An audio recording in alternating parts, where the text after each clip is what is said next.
I was under a rusted old Chevy, the kind of job that made my back ache and my hands perpetually smell like oil, when I heard the unmistakable sound of a car sputtering to a stop right outside my garage. A sharp, panicked voice followed. "Hello? Is anyone here?" Sliding out from under the car, I wiped my hands on my already grease-stained overalls and turned to see her. Young, out of place in this part of town, her heels clicking nervously against the concrete as she approached.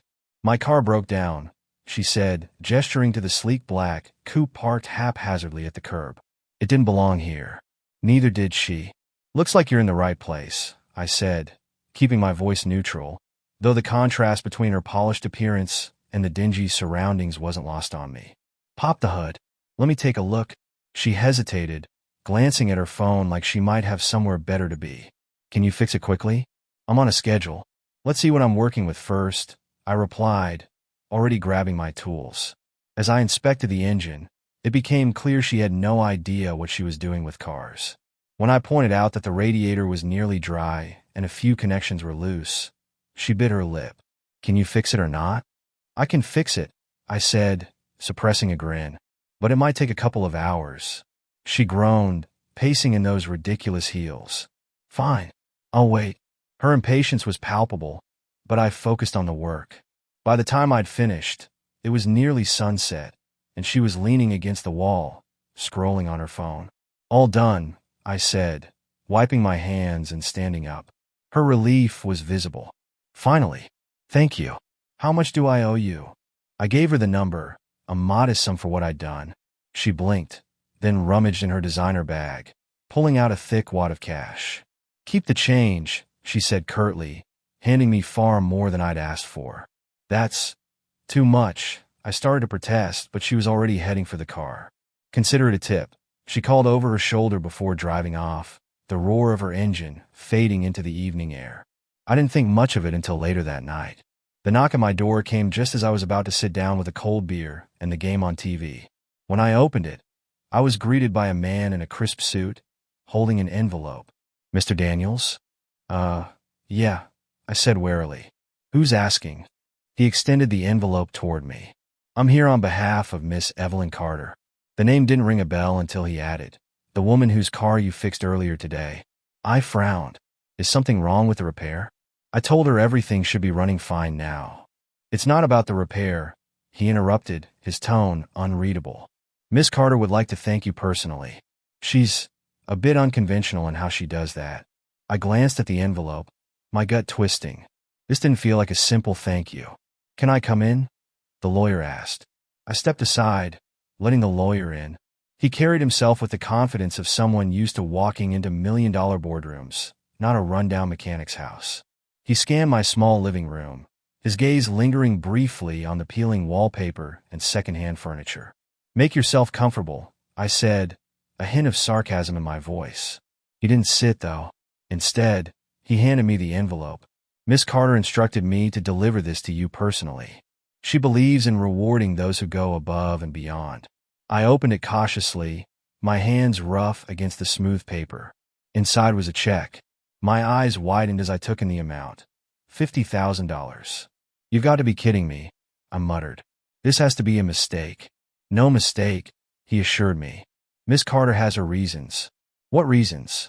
I asked, suspicion creeping into my voice. "I fixed her car, not her entire life." He smiled faintly. "She's a very private person. But let's just say she values acts of kindness, especially from those who expect nothing in return." I stared at the check for what felt like an eternity, my mind racing. 50 grand was more money than I'd ever seen in my life, let alone held in my hands. It could pay off my debts, fix up the shop, maybe even let me dream a little bigger. But there was a catch. There had to be. "What's the condition?" I asked, my voice wary. "No condition," the lawyer replied smoothly. "It's a gift, pure and simple." I didn't believe him, not entirely. People like her didn't throw around money for no reason. Still, I nodded, slipping the check back into the envelope. "If she's looking for more car repairs, she knows where to find me," I said, trying to keep things light. The lawyer gave a polite nod and turned to leave. "Enjoy your evening, Mr. Daniels. And take care." The next day, I was still trying to wrap my head around what had happened when I got another surprise. A black SUV pulled up outside my shop, and out stepped Evelyn Carter herself. She wasn't wearing the frazzled look from the day before. Now, she was every inch the polished CEO, her confidence radiating like heat from the sun. "Miss Carter," I said, wiping my hands on a rag. "Didn't expect to see you again so soon." "Call me Evelyn," she said with a faint smile. "I wanted to thank you in person. Didn't your lawyer already take care of that?" I replied, trying not to let my nerves show. She laughed softly. "I suppose he did, but I believe gratitude is best expressed face to face." There was something in her tone, sincerity, maybe, that threw me off guard. She stepped closer, her gaze sweeping over the shop. "This is your business." "For better or worse," I said. "Mostly worse these days." Her expression softened. "You're good at what you do. You could charge twice as much, and people would still come to you." "Not around here," I replied. "People don't have that kind of money." Evelyn nodded thoughtfully. "What if I told you I could change that? Not just for you, but for this whole neighborhood?" I frowned. "What are you talking about?" She smiled, enigmatic. "I have a proposal, but it's not the kind of thing we can discuss here. Are you free for dinner tonight?" "Dinner? With her?" I hesitated, unsure whether to feel flattered or suspicious. "I don't usually mix business with food," I said cautiously. "Then consider it a favor," she replied, her tone leaving no room for argument. "Pick me up at 8. I'll text you the address." And just like that, she was gone again, leaving me staring after her in disbelief. The rest of the day passed in a blur. By the time I pulled up outside the upscale restaurant Evelyn had chosen, my nerves were frayed. My old truck looked wildly out of place among the luxury cars in the lot.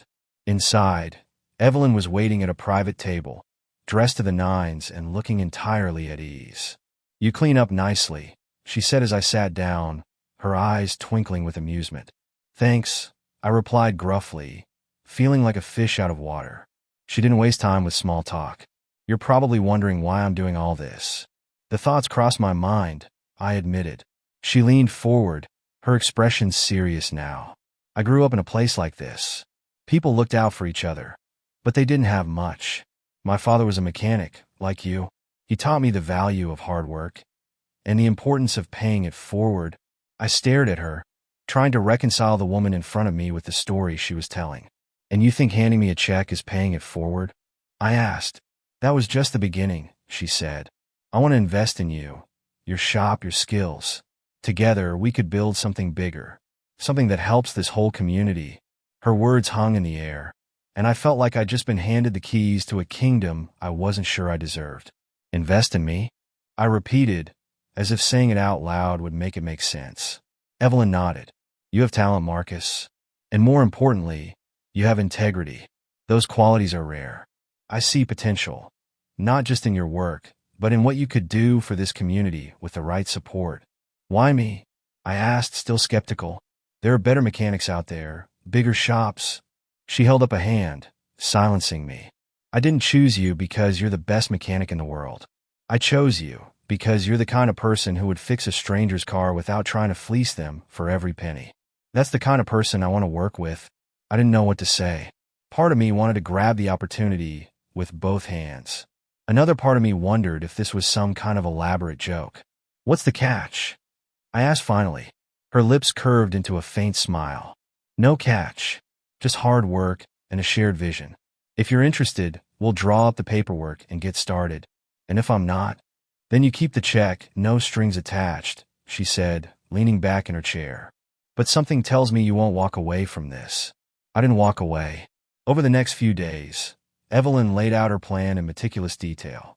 She wanted to expand my shop, bring in better equipment, and offer training programs for local kids who wanted to learn a trade. It sounded too good to be true, but the more she talked, the more I started to believe in her vision. She wasn't just throwing money at a problem. She had a clear strategy, and she wanted me to be at the heart of it. By the end of the week, I'd signed the paperwork. The transformation began almost immediately. The first thing Evelyn did was bring in a team to renovate the shop. Watching them tear down the old, rusted walls and replace them with sleek new panels felt like watching my life being rebuilt piece by piece. Evelyn was there every day, overseeing the project with the kind of determination that left no room for failure. "You're not just fixing cars anymore," she told me one afternoon as we stood in the middle of the construction site. "You're building a legacy." Her words stuck with me. For the first time in years, I felt like I was part of something bigger than myself. But not everyone was happy about the changes. Some of the local mechanics saw me as a sellout, and they didn't hesitate to let me know it. "You think you're better than us now?" One of them sneered as he walked into the shop one day. "I think I'm trying to do something different," I replied evenly. "Yeah, with her money," he shot back, jerking his thumb toward Evelyn, who was talking to one of the contractors across the room. I clenched my fists, but before I could respond, Evelyn stepped in. "Is there a problem?" she asked, her tone cold enough to freeze water. The guy mumbled something under his breath and left. "You don't have to fight my battles for me," I said once he was gone. "I know," she replied, "but I'm not going to stand by and let anyone undermine what we're building here."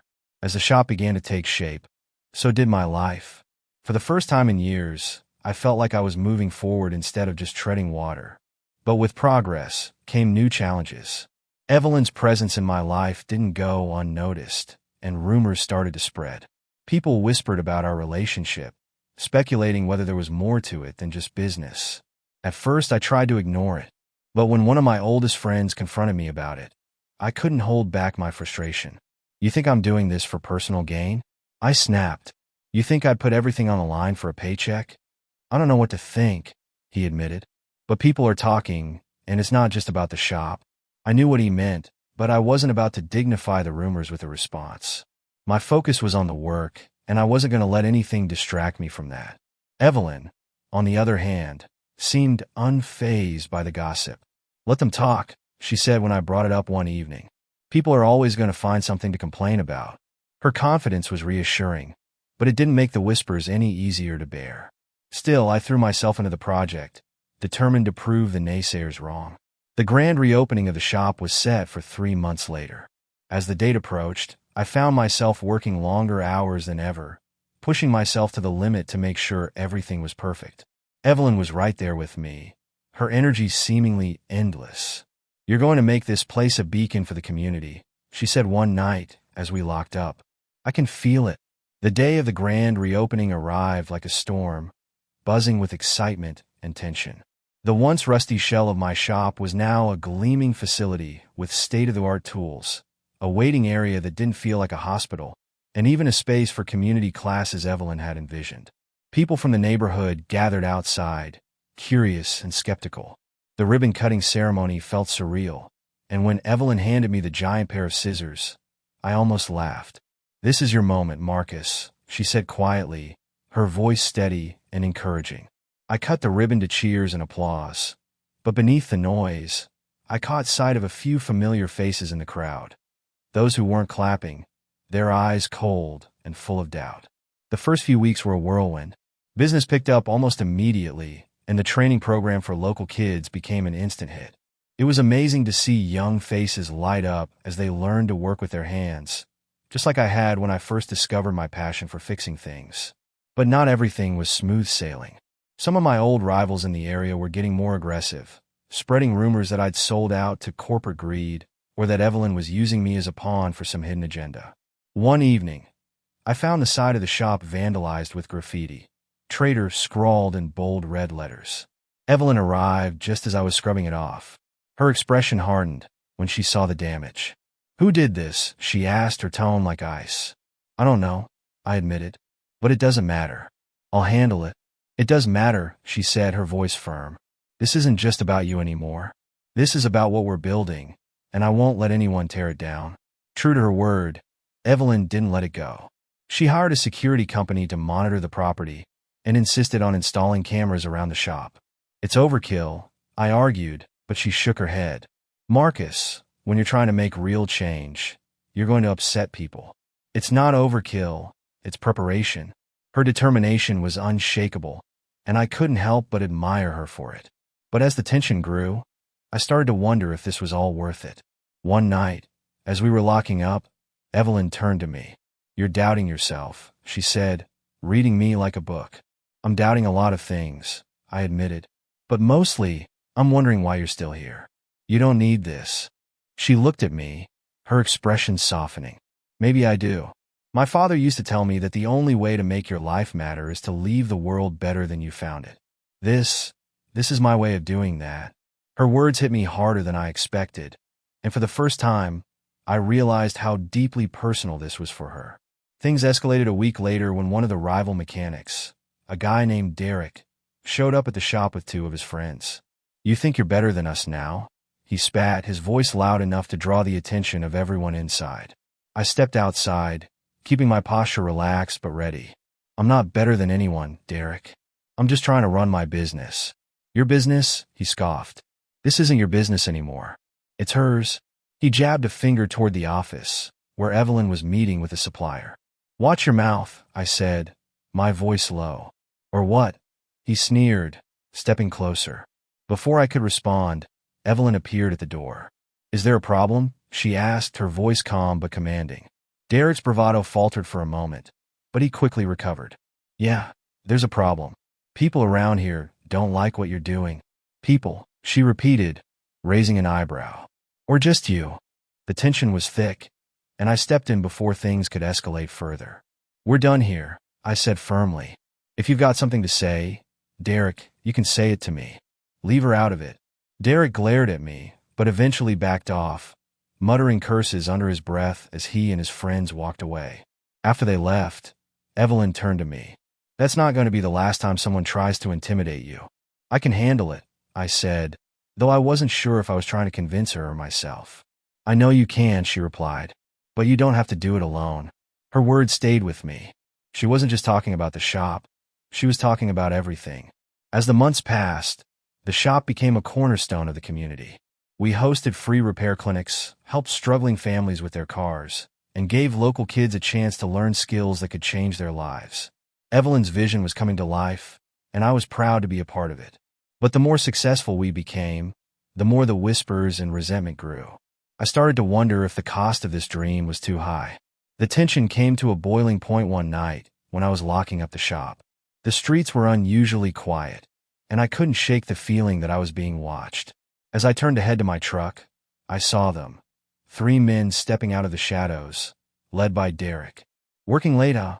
Derek sneered, his voice carrying a sinister edge. "What do you want?" I asked, keeping my voice steady. "To remind you where you came from," he said, closing the distance between us. "You think you're some big shot now, with our money backing you up?" "Walk away, Derek," I warned. He laughed, a harsh, grating sound. "Or what? You gonna call your fancy CEO to come save you?" I clenched my fists, my pulse hammering in my ears. "I don't need anyone to save me. But I won't fight you either. Not here. Not now." "That's what I thought," he said, his tone mocking. But as he turned to leave, he added, "This isn't over, Daniels. Not by a long shot." When I told Evelyn about the confrontation the next day, she was furious. "This has gone too far," she said, pacing back and forth in my office. "I can handle Derek," I assured her. "It's not just Derek," she countered. "It's everyone who thinks they can bully you into giving up. They don't see what we're trying to do. They just see a threat. Then let them see it," I said firmly. "I'm not giving up. Not on this shop, not on these kids, and not on what we've built." Evelyn stopped pacing and looked at me, her expression softening. "You really believe in this, don't you?" "I do," I said. "And I'm not backing down." Evelyn's determination only grew after that. She started organizing community meetings, inviting local leaders to discuss how we could improve the neighborhood together. Her passion was infectious, and soon, people who had been skeptical began to see the bigger picture. But not everyone was on board. Derek and his crew escalated their harassment, slashing tires on the cars parked outside the shop and spreading more vicious rumors. One night, they even threw a brick through the window of my house. Evelyn insisted on involving the police, but I hesitated. "That'll just make things worse," I said. "And doing nothing will let them think they can get away with it," she argued. We eventually compromised. Evelyn hired private security for the shop and my house, and I started keeping a closer eye on everything. It felt like a temporary fix, but it was enough to keep things from spiraling out of control, for now.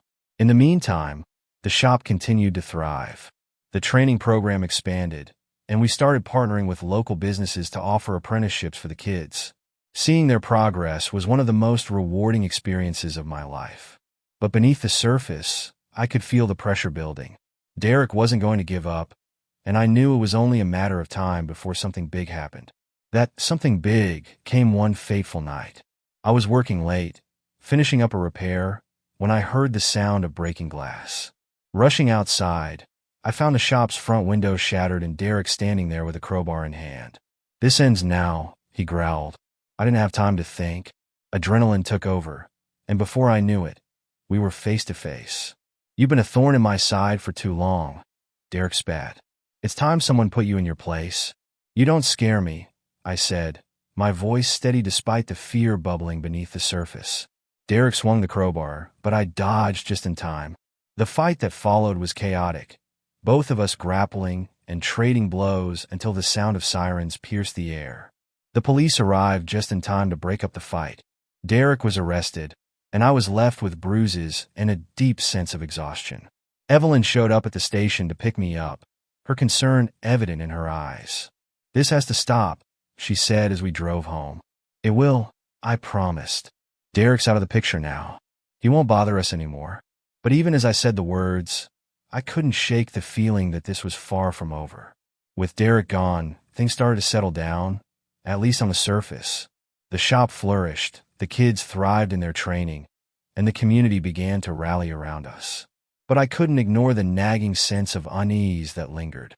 I'd learned the hard way that success comes with a price, and I couldn't shake the fear that another storm was just over the horizon. Evelyn, however, remained optimistic. She poured herself into the project with unwavering dedication, her passion reigniting my own. One day, as we stood in the shop watching the kids work, she turned to me and said, "This is what it's all about, Marcus. Giving people hope, a chance to build something better." Her words reminded me why I'd started this journey in the first place. As the weeks turned into months, the shop became more than just a business. It became a symbol of resilience and hope for the entire community. Evelyn and I worked tirelessly to ensure its success, and slowly but surely, the whispers of doubt and resentment faded away. In the end, the journey wasn't just about fixing cars or building a business. It was about proving that even in the face of adversity, change is possible. Evelyn's vision had transformed not only the shop, but also the lives of everyone it touched, including mine. Looking around at the thriving community we'd built together, I realized that the struggle had been worth it. For the first time in my life, I felt like I was exactly where I was meant to be,